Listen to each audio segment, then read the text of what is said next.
Edosa, Judged at Birth, a novel by Sephora Moses. Chapter 1. In the realm where power collides with passion, where loyalty dances with betrayal, three kings and their kingdoms stand at the edge of oblivion, poised to plunge into the abyss of war for the love of one woman. Amidst the echoing war drums and shimmering swords, destiny weaves a tapestry of love, deceit, and sacrifice that will reshape the very fabric of their world. Will they choose love over duty, or will the thirst for power drown them in a sea of blood? The fate of empires hangs in the balance as the stage is set for a cataclysmic clash that will echo through the ages. At the heart of the realm stands Edosa, a vision of grace and allure, whose mere presence sets kingdoms ablaze with desire and envy. Her radiant beauty and captivating charm have bewitched the hearts of the three kings, igniting a fervor that threatens to unravel the fragile peace that has held their lands in balance for generations. King, Ades, meaning nobility. It was said that the redness of his clothings was forged from the red soil of his kingdom. The stoic ruler of the northern highlands, a man of unwavering strength and unyielding honor, finds himself torn between his duty to his people and his forbidden love for Lady Edosa. His kingdom stands ready for war, the clash of swords echoing in the distance as the drums of battle grow louder with each passing day. King Adodo, meaning greatness. It was said that the green color of his royal ropes gushed from the green thick forests which housed the secrets of his forebears within walls. The cunning monarch of the eastern plains, a master of intrigue and manipulation, sees in Lady Edosa a key to unlocking ultimate power and dominion over all the realms. His spies whisper in the shadows, his armies massing on the borders, as he schemes to claim both the woman and the throne for himself. And King Idamudia, meaning, I stood firmly. It was said that the blackness of his royal ropes was forged from the coal of his ancestors' fire. The charismatic ruler of the Southern Isles, a man of unrivaled charisma, whose kingdom is renowned for its wealth and splendor, finds himself caught in a web of desire and ambition, torn between his longing for Lady Edosa and his thirst for conquest. As the tension mounts and the kingdoms teeter on the brink of all-out war, alliances will be forged and broken, loyalties tested, and blood spilled in the name of love and power. In a world where passion and politics collide, where desire and destiny intertwine, the fate of three kings, three kingdoms, and one extraordinary woman hangs in the balance, their choices shaping the course of history and the legacy they will leave behind. Howbeit, to tell the bleedings of Edosa, we must then go back to the beginning of her comings. It was said that she did not cry at birth, a phenomenon that was rare among her kind in those days. Many of the elderly midwives did not fail to rumor that such an act could only be a bad omen or a damning glare of the gods. Some said that the child was cursed from her mother's womb. Others argued that all fingers are not equal in making. Therefore, a child that did not cry at birth must not wake the air of strangeness among their people. Although not all of them accepted this feeble thought, however, this belief enslaved the minds and tongues of many who witnessed the birth of Edosa in her infant days. Her mother died minutes after birthing her, and it did not take days for her father to drink himself to death, for he could not live to bear the sorrow of losing his wife to childbirth, leaving the newly birthed child to her fate. Wherefore the child was passed on to near kin, ridiculed and riddled to be an orphan among other offsprings. Life would speed on as she grew into a young lad. Thus she was judged by all of her kin to be nothing but a vessel of pain and sorrow. Some of the midwives who birthed her from her mother's womb began to speculate that she was a cursed child, an error of the gods which brought about the death of her parents. Judged at birth, mocked, riddled by her own kindred. However, as fools would have it, while all else judged her to be a child of sorrow with scourging of the tongues, they foolishly overlooked her physical appeals which the gods laid and carved upon her. The logical depth of what makes a maiden a woman lent hands to her making. She was as beautiful to the stance of invoking fears in the eyes of the beholders. Her beauty was carved deeper than all sense of normality. Coal could not be compared to the blackness of her hair and skin, and the blue sky would envy the bluish rays of her eyes. Roses did wove reflections on her youthful cheek, and her lips red as wine. All the members of her figures outlaid in a dreadful beauty, and beauty, they say, has a strange sense of humor. It has the will to make even the most powerful to fall to their knees. And that was one fatal error they never counted upon, that shall one day bring them all to their bitter tears. But before the sun will forsake the dyings of mighty men and kings for the sake of one woman. "Must you break the vessel of your making?" Ogiza mocked her, as she splashed rains of water rolls to stone Edosa's face in the riverbank, where all the maidens had gone to fetch water that afternoon. It would take a fair mind to tell them apart that they were kindred, though Ogiza's parents took Edosa in and raised her with a stony hand, but it does not take a guess to tell them apart that she was an orphan amongst them. She had grown strong in mind and built shield of resilience to withstand mockeries and scourgings from all, even when it brings her sorrows of the heart. "Your heart is not a fine place," she replied sadly as she gently bent down, slowly stretched forth her hand to the waters and began to dash, waters upon waters upon waters upon her face, to hide her tears from sight, while the rest of the maidens in the riverbank rolled eyes against her with disgust, all blames and judgments laid across her paths. She had no friend of her own, and none to speak in her favor. Isolations was the only thing she knew, being judged for a child of sorrow who brought about the demise of her parents. Moreover, all the maidens fetched and filled their water pots, and in mockery they laughed at her to scorn as they all walked away, nicknaming her by swearing. She kept on dashing water against her face to hide her tears that they should not see her wept, and one by one they walked away from sight and left her behind in the riverbank. Then, while she was sorrowful at heart as her tears separated itself from the water on her face, soon something mystically mysterious caught her attention. The ray of the sun glowed upon the face of the water, wherefore the shining reflections of the waters reflected her face in the likes of a mystical mirror. As she gently looked down, she beheld a glistering little piece of stone beneath the waters, dazzling in bright lights. Then she curiously reached down the waters and fearfully, with trembling hands, picked it out of the waters, and as she took it out, the bright light of the dazzling crystal shone greatly upon her face, and soon she began to see her very own reflection through the lights of the crystal mirror, whereby she began to realize that she was different from the rest of the maidens in the village. "Oh, how fair and well-favored I am," she whispered to herself, as a mysterious cold smile escaped her knowings. "I can tell. This is the first and terrible mistake the gods have made to a troubled heart, since time and sand could remember," she added. And in that very instant, all that had life in the waters beneath and all that was near the riverbank, both air and wind, shook in fearfulness of the weight her words carried on its wings. Perhaps if they had known the bearings of her comings, it would have bade them fair to hide in caves and cliffs.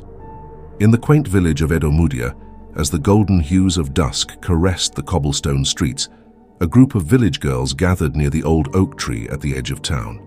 Not sooner before one of them sighted Edosa from afar, approaching the corner trail of the oak tree. Unfortunately to Edosa, it seemed like a never-dying pain to carry, that her mother had passed away tragically while giving birth to her. A fact that the village children did not let her forget. They often whispered cruel words behind her back and snickered at her misfortune.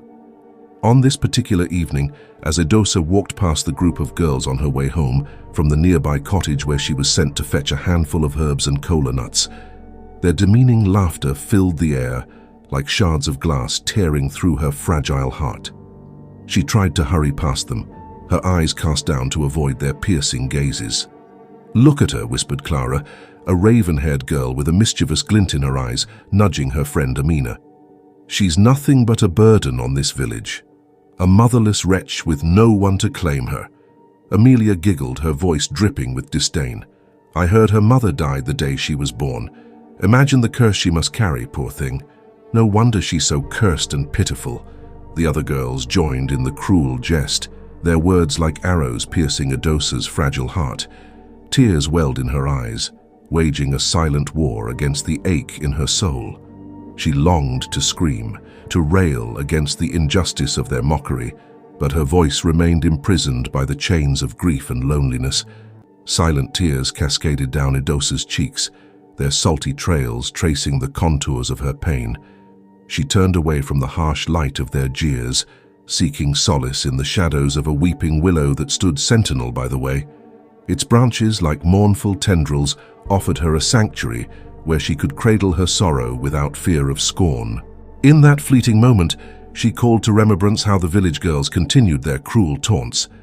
Edosa felt the weight of her mother's absence pressed down upon her like a leaden cloak. The memory of a love she had never known but always yearned for enveloped her in a bittersweet embrace, mingling with the echoes of laughter that now felt like shards of glass, cutting deep into her wounded soul. And in the silent symphony of grief and mockery, Edosa stood alone, a fragile figure bathed in the dappled light of a fading day. Not long before she disappeared into the shadows of the dimly lit streets, so therefore the orphan girl bore the weight of her sorrow in silence, her steps heavy with the burden of a past that she could never outrun. Growing up amidst whispers and sympathetic glances, Edosa carried the weight of her mother's sacrifice, a burden that etched itself into her very being. But with each passing day, she blossomed like a fragile flower in the shadow of tragedy, her beauty stirring whispers among the villagers who saw the reflection of something ethereal in her countenance. As time hastened its pace, the sorrowful orphan girl transformed into Lady Edosa, a woman of incomparable grace and beauty that stirred the hearts of all who beheld her. Her ebony hair cascaded like a silken waterfall down her slender back, and her eyes held the enigmatic depth of ancient mysteries yet unraveled. And with her newfound allure came a realization, a recognition of the power she wielded, not through strength of arms or cunning, but through the beguiling charm of her outward form. She watched as men stumbled over words in her presence, their gazes lingering like unwelcome ghosts that sought to possess her. Lady Edosa sensed the tendrils of fate beckoning, tempting her to succumb to the role laid out for her by virtue of her beauty alone. But a fire burned within her, a defiance that refused to bow to the whims of those who would bend their knees at her feet. She refused to be a mere statue upon which the world could bestow its fleeting adoration. Determined to craft her own destiny, Lady Edosa vowed to wield her beauty as a weapon, a tool to carve her path through the dense thicket of expectations and assumptions. With a resolve as unyielding as the mountains themselves, she set her sights on a future where her beauty would not be a curse but a cloak of empowerment, a mantle of authority that she alone could define. And as the winds of change whispered through the corridors of fate, Lady Edosa stood poised on the threshold of a new era, her radiance casting a glow that outshone even the brightest stars in the heavens above. She would not be a pawn in the game of gods and men, but a queen. Furthermore, as time hurried on, Lady Edosa grew terrifyingly even more in beauty and grace, a woman whose beauty rivals that of the goddesses themselves. Wherefore, as she emerged into a full-grown woman, she began to realize the willful attention and power her physical appearance wielded, power which could render kings and nobles to their knees, and she would be damned if she allowed fate to weave the last laugh. Then, on one fine fateful day, Lady Edosa, a vision of ethereal beauty, wandered deep into the woods. The sun streamed through the canopy above in fractured patterns, casting a golden glow upon her as she found solace among ancient trees. The rustling leaves whispered secrets of centuries gone by, creating a tranquil haven for her troubled heart. As she sat in quiet contemplation, the distant sound of drums pulled at her curiosity, beckoning her towards the village square.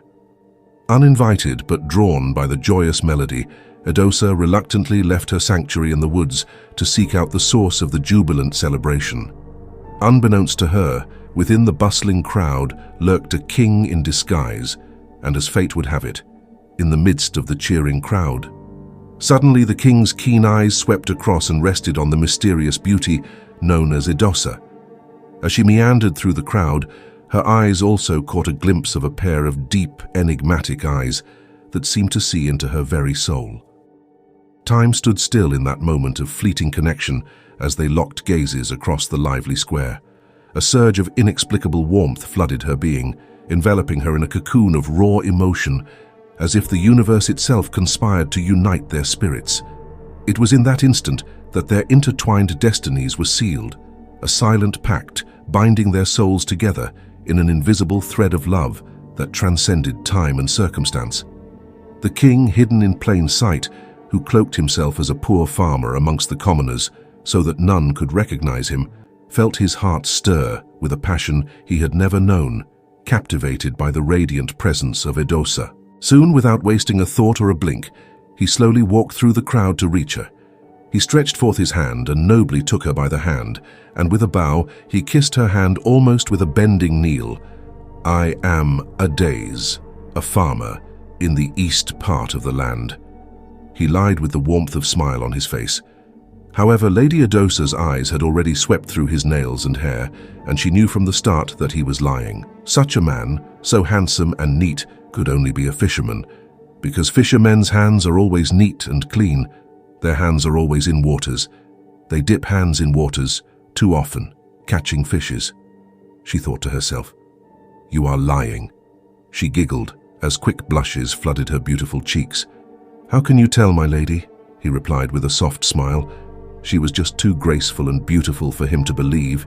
He just could not believe that the gods allowed such beauty to walk amongst the commoners in the village. How could such a beauty be under his wings in his kingdom? And he never knew. It was always a noble thing for him to make time for his people, disguising himself to walk amongst them, sits amongst them, eats and breaks bread with them. Without anyone knowing who he was amongst the commoners, that way he could always be ahead of things, to know the sufferings and the blessings of his people. And it seemed the gods decided that such a beauty, carved by the gods themselves, was deserving of the kind king who carried his people at heart. "Your hands lacked wrinkles and cracks," she allowed a giggle. "Even the vein of strength that could be seen on a farmer's hand. Your hands are too neat and clean to be a farmer." She added, almost laughing, "This I tell you, my lady. My mother have a cottage in a nearby vineyard.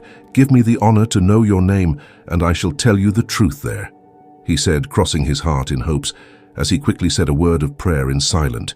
He whispered to the gods to grant him grace to see her again. "I shall grant you such honor," she answered smilingly.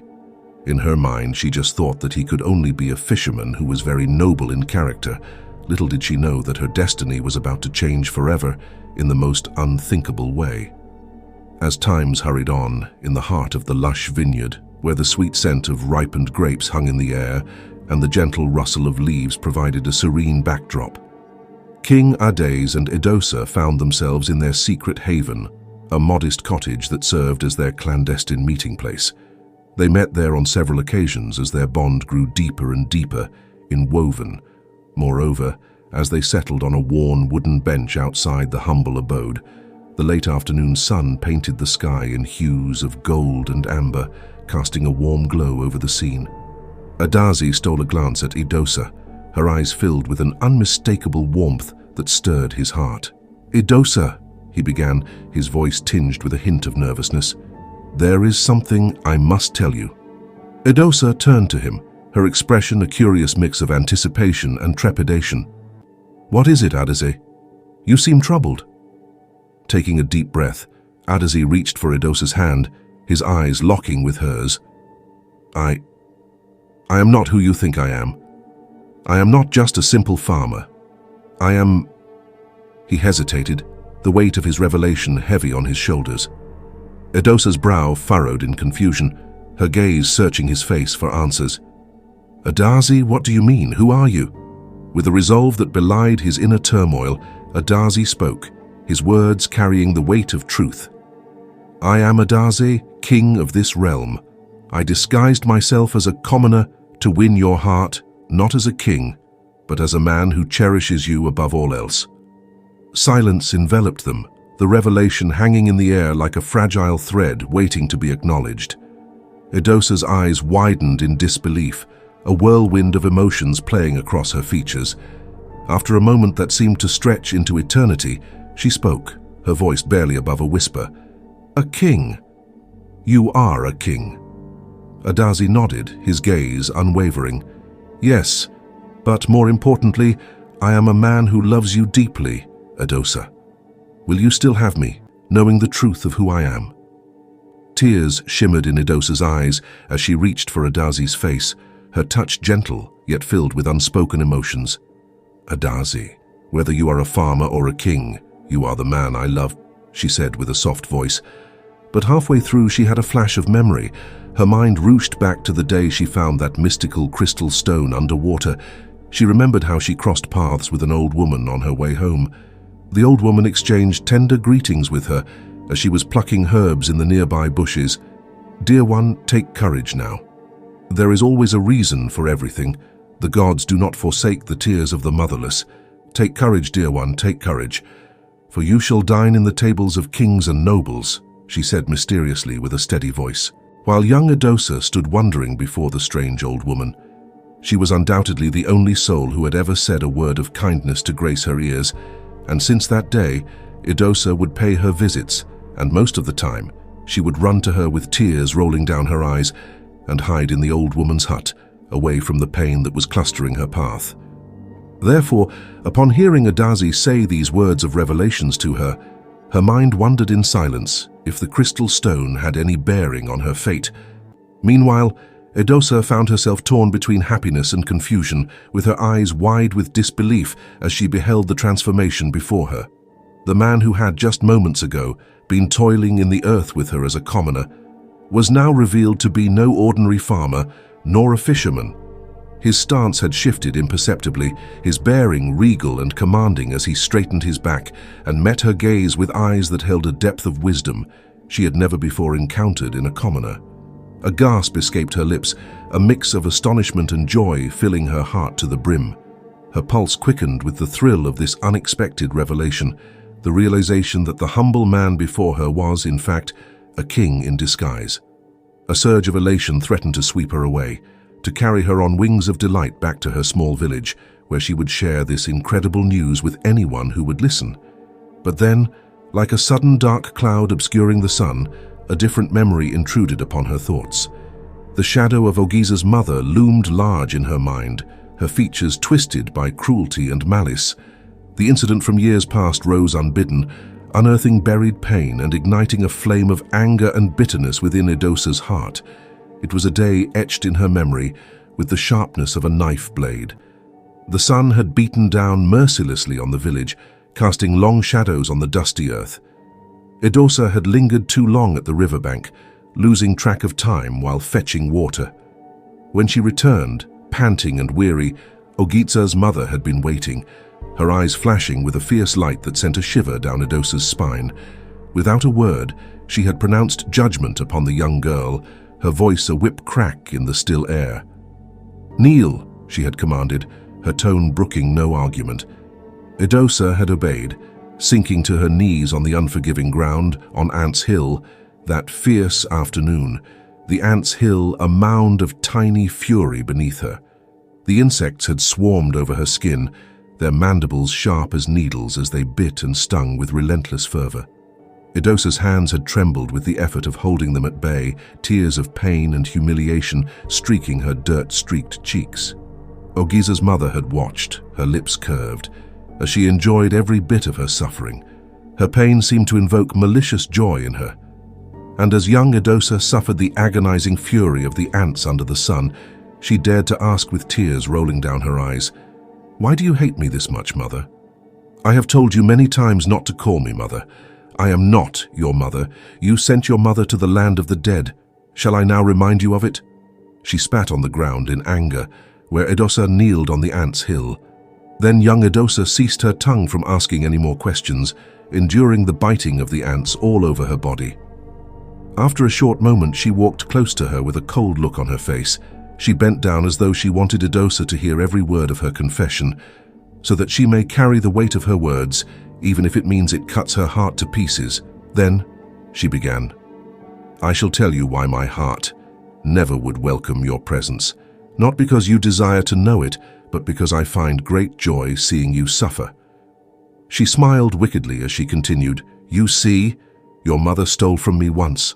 Osapolo, your father, was to be my husband. Both families had agreed for him to come and pay my bride price. There was great joy in my mother's house, waiting for the joy of my life. Then, out of nowhere, your mother with her innocent face lured her way into his heart. For that I shall not forgive her, not even in death, and you, Edosa, the child she left behind, You remind me of her betrayal. Every time I see your face, I see hers." She breathed angrily. "I am sorry, my mother did such to you," Edosa lamented, but her words even made her angrier. "Be quiet." It served her best that the gods ceased her breath and gave her daughter sorrow in the stead of laughter. She added with a malicious straight face. Her voice was cold and unbending, as she rendered Edosa a satisfying glare of evilness, accompanied with a smile which gave away hints of vengeance. "Out of my sight, you wretched child, like mother, like daughter!"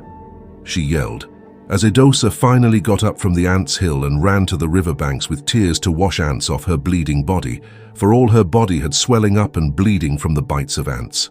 And as her mind returned from the past, it soon dawned on her the new reality, that she was a breath away from power. How much authority and power she would wield if acquainted with a king, and woe to those who had ever served her the bread of sorrow to eat and the wine of pain to drink.